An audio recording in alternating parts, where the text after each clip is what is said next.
ఒకసారి పరిచయం చేసుకుందాం అందరూ. ముందు నా పేరు చెప్తాను. నా పేరు రాజేష్. నా పేరు ఏం చదువుతున్నారో చెప్పండి. ఇప్పుడు గణేష్ ఏ క్లాస్? ఓకే. జై శ్రీరామ్ సార్, నా పేరు బి హిందూ 8th క్లాస్ చదువుతున్నాను. జై శ్రీరామ్ సార్, నా పేరు అశోక్ 7th క్లాస్.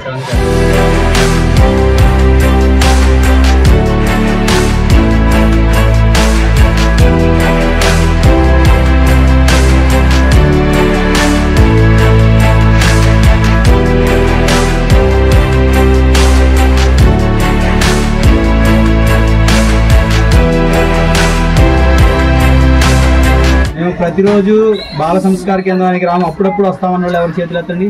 ఎవరైనా ఉన్నారా? ప్రతిరోజు రాము, అప్పుడప్పుడే వస్తామనే వాళ్ళు ఎవరైనా? అయితే ప్రతిరోజు వస్తారు అందరూ. మరి గురువు గారు బాగా చెప్తున్నారా? మరి ఇప్పుడు మీ గురువు గారు మీకు బాగా నేర్పిస్తున్నారు కదా. నేను కొన్ని ప్రశ్నలు అడుగుతాను, చక్కగా చెప్పాలి. మీరు చెప్పకపోతే మరి గురువు గారు పరువు సమస్య. అది క్రోధాద్భవతి ఎవరు చెప్తారు? క్రోధాద్భవతి భావంతో సహా చెప్పాలి. క్రోధాద్భవతి సమోహ సమోహతు విగ్రహ బుద్ధినాశో బుద్ధినాశతు ప్రణశతి. భావం కోపం వలన మోహం కలుగుతుంది. మోహం వలన జ్ఞాపశక్తి నశిస్తుంది. దాని వలన మనిషి చివరికి దగ్నమైపోతాడు. మీరు చెప్తున్నారు కదా శ్లోకాలు. ఈ శ్లోకాలు ఎందులో శ్లోకాలు మీకు తెలుసా? భగవద్గీత ఎవరు చెప్పారు? ఎవరికి చెప్పారు? అర్జునుడు ఏం చెప్తే అప్పుడు ఆయన భగవద్గీత చెప్పారు. ఆయన తెలుసా ఎవరికైనా? అమ్మా వెనకడుగు వేయడం అంటే అర్జునుడు ఓడిపోతానని భయపడలా. అర్జునుడు ఎవరితో పోరాటం చేశాడు? వాళ్ళ అన్నదమ్ములతో, తాతలతో, గురువులతో, స్నేహితులతో, వీళ్ళతో యుద్ధం చేశాడు. మరి స్నేహితులతో ఇప్పుడు మనకి ఏదైనా కొట్లాట ఉందనుకో, మరి ఎదురుగా మన అన్న, మన తండ్రి, తల్లి ఉన్నారనుకో, మనం కొట్లాడతామా? అర్జునుడు భయపడలే, ఓడిపోతానని భయపడలా. సొంత వాళ్ళ మీద యుద్ధం చేయాలని ఆలోచన చేశారన్నమాట. అయితే శ్రీకృష్ణ భగవానుడు ఏం చెప్పాడంటే, అధర్మంగా వెళ్ళేటప్పుడు ఎవరికైనా ఎదురుగా వెళ్ళాలి. మన ధర్మం కోసం నిలబడ్డప్పుడు అవతల వాళ్ళు మన సొంత వాళ్ళైనా బయట వాళ్ళైనా మనకు ధర్మమే ముఖ్యం. కాబట్టి ఆ ధర్మంగా యుద్ధం చేయాలనే ఉద్దేశంతో అతను ఆ ప్రేరణ కలిగించడం కోసం భగవద్గీతని చెప్పారు. సరే, జయ జయ జయ హే భారతి ఎవరెవరికి వచ్చు? ఒక నలుగురు వచ్చి పాడాలి.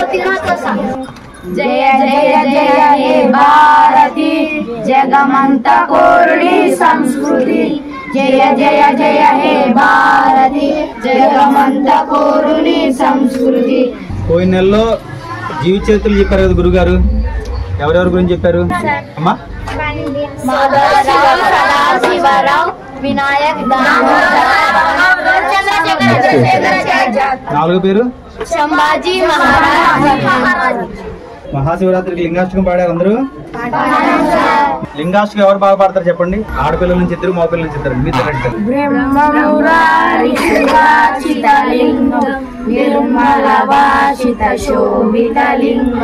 జన్మజ దుఃఖ వినాశకలింగం తత్ప్రణమామి సదా శివలింగం.